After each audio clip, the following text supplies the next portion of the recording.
how does this work? They land on the moon. The astronaut pops out of the thing that's, higher than the Washington Monument and climbs down the side to make that one giant leap.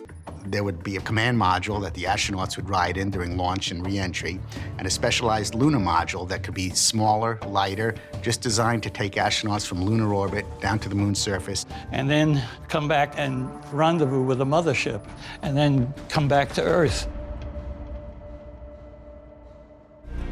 A short break is called while technicians struggle to patch together the communication system.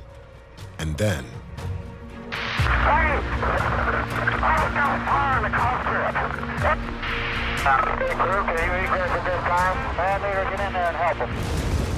Senior pilot Ed White struggles to swing the hatch inward.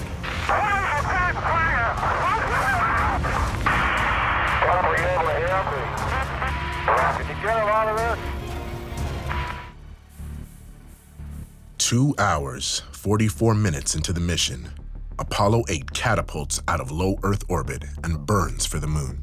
All those engine firings would be computer controlled in a completely autonomous fashion. With the moon obstructing Apollo 8's communications, everyone on the ground is in the dark for an agonizing 36 minutes.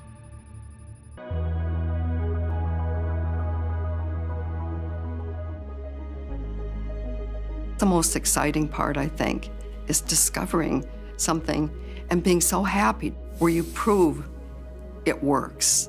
Oh my God, you'll go look out the window, there's people on the moon. For the first time ever, human beings are on the moon. They dock with the waiting command module and burn for home.